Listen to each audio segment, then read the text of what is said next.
अस्सलाम वालेकुम, welcome back to Learning Compass. जिस तरह से आपको पता है कि हमने एक सीरीज़ स्टार्ट की है जिसके अंदर हम साइंस फैक्ट फाइल ग्रेड 8 जो ऑक्सफोर्ड की किताब है उसका हम जो हर एक चैप्टर है उसके जितने भी टेस्ट योर सेल्फ है we will step by step solve it and then will share it with you. So उसी के तसलसल में हम आज टेस्ट योर सेल्फ नंबर 4 करेंगे जो कि ये है। Let me have a full screen. So what is the source of energy? Question number 1 है आपका कि what is the source of energy for nearly all living things. So source क्या है एनर्जी का नियरली ऑल लिविंग थिंग्स का? तो ये हमने पिछली वीडियो जो टेस्ट योर सेल्फ नंबर 3 है, मैं आपको link each test yourself का मैं आपको दे दूँगा डिस्क्रिप्शन के अंदर। टेस्ट योर सेल्फ नंबर 3 के अंदर भी ये इसी तरह का एक सवाल आया था जिसके अंदर मैंने जवाब में ये चीज़ लिखी थी कि जो सनलाइट है वो is a basic source of energy for all living things. और इसका मैंने रीज़न ये दिया था कि आपके पास जो प्लांट्स होते हैं जो प्रोड्यूसर हैं, they are the only producer in the ecosystem, they actually are dependent upon the sunlight for their food, for the arrangement of their food. So if अगर प्रोड्यूसर जो है प्रोड्यूसर अगर सनलाइट पे depend कर रहा है तो इसका मतलब है कि all your ecosystem is dependent upon sunlight directly और इनडायरेक्टली। सो क्योंकि इकोसिस्टम के अंदर we have nearly all the living things, so this is why we are saying that sun is the source of energy for nearly all the living things. Question number 2 है list 3 things that plants use energy for. अब इसके अंदर इसने एक अच्छा सवाल किया है कि प्लांट जो है 3 ऐसे काम बताएं जिसके अंदर प्लांट अपनी एनर्जी को यूज़ करता है। Energy, the word energy is actually referring to the sunlight, the source of energy which is sunlight. It is actually referring to that energy, that form of energy. Energy in the form of sunlight is converted into various things. And मैंने इसमें ज़रा points लिखे हैं कि some energy is used to produce food for the plant and some of the sunlight energy is used in respiration and the remaining energy is stored in the form of scratch and build other kinds of chemical like proteins. So ये simple सा एक है। फिर question number 3 आ जाता है कि what is meant by saving energy is locked up inside a body. अच्छा, इसका ये जो इन्होंने सवाल किया है इसका मैंने एक आपको एक कम्प्रीहेंसिव और एक ज़रा शॉर्ट सा एक दिया हुआ है आंसर। तो ये जो नीचे बाय गिवन एग्जांपल है ये बेसिकली मैंने आपको समझाने के लिए दी है कि किसी को अगर डाउट है so he can clarify it by reading this example. Energy when enters once body is used in several ways. A significant part of it is stored in the form of different chemicals which then are used in, actually either are होना चाहिए, which then are used in making protein and fats. These protein and fats are the component of growth and during growth these are used up.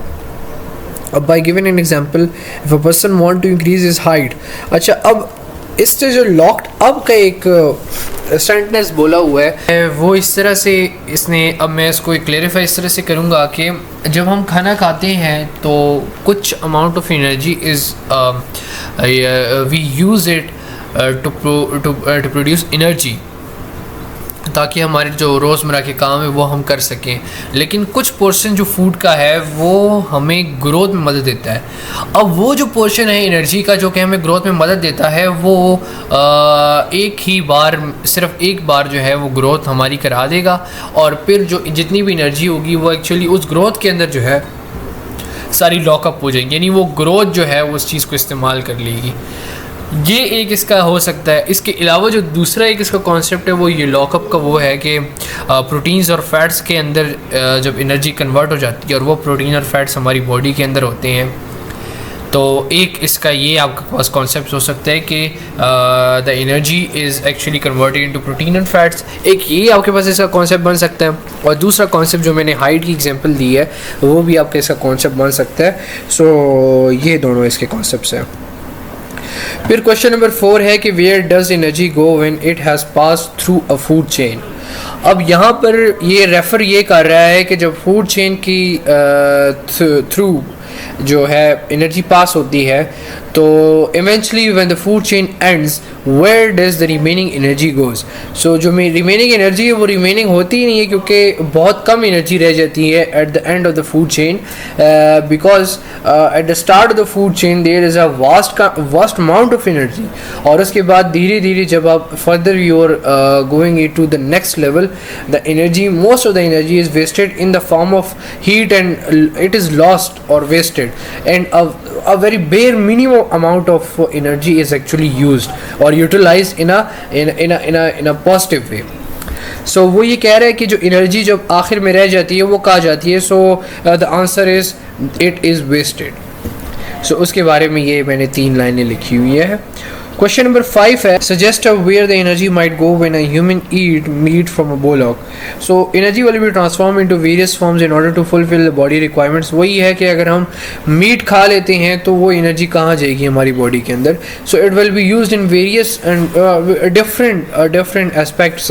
कुछ energy हमारी रोज़मर्रा काम करने के लिए to do a normal job, कुछ हमारी energy जो होगी वो हमारे रोज़मर्रा के काम करने में इस्तेमाल होगी, कुछ हमारी स्टोर हो जाएगी, कुछ ग्रोथ में मदद देगी, तो ये सारे कुछ मेटाबॉलिज्म को कंटिन्यू करने में मदद देगी। सो वो सारी एनर्जी जो है ना, ये मैंने आपको एक छोटी सी एक डिस्क्रिप्शन से दे दी है। और उसके बाद क्वेश्चन नंबर 6 है कि explain why energy flow through an ecosystem is inefficient. हाँ, ये इनएफिशिएंट है। इनएफिशिएंट का मतलब कि इसकी एफिशिएंसी ज़्यादा नहीं है, ये ज़्यादा मतलब फ़ायदे में नहीं है। फ़ायदे ये लफ्ज़ में से ज़रा इसको ज़रा डिफ़ाइन कर देते हैं कि फ़ायदे में इस वजह से नहीं है क्योंकि बहुत सारी एनर्जी इसमें वेस्ट हो जाती है। अगर 100% एनर्जी प्रोडक्शन हो रही है तो eight the end of the food chain, यानी जो तीसरा या चौथा जानवर होता है जो कि वो एनर्जी अब कंज्यूम करना चाह रहा होता है, तो उसके पास कोई छोटी 5% या 10% की एनर्जी रह जाती है। बाकी 90% जो एनर्जी होती है उसमें से कुछ तो वो जो पिछले लेवल के जानवर होते हैं वो खा लेते हैं, लेकिन ज़्यादातर एनर्जी वेस्ट हो जाती है। तो क्योंकि बहुत सारी एनर्जी इसमें वेस्ट होती है, तो इस वजह से ये ज़रा इनएफिशिएंट है, ज़्यादा इसका एक एफिशिएंसी इसकी नहीं है। सो ये मैंने रीज़न बताया कि energy flowing through an ecosystem is inefficient because when energy is transform from one form to another a major portion of the useful energy is lost. So through the food chain most of the energy is lost and a small amount of energy is usable only. So that is why we are saying that an ecosystem is the energy flow in the ecosystem is inefficient. सो ये आपका test yourself number 4 भी chapter number 1 ecology, जो कि science fact grade 8 की किताब का एक chapter है, उसका मैंने टेस्ट योरसेल्फ आपको शेयर कर दिया है विद आंसर्स। और अगर आपको पीडीएफ फॉर्म में चाहिए सो यू कैन कमेंट, और इंशाल्लाह फिर हम आपको पीडीएफ फॉर्म में डिस्क्रिप्शन में अवेल कर देंगे। अगली वीडियो में आपको लिंक दे देंगे हम। सो इंशाल्लाह ताला अगली वीडियो तक के लिए हमें इजाज़त दें, and don't forget to subscribe, like, comment and share.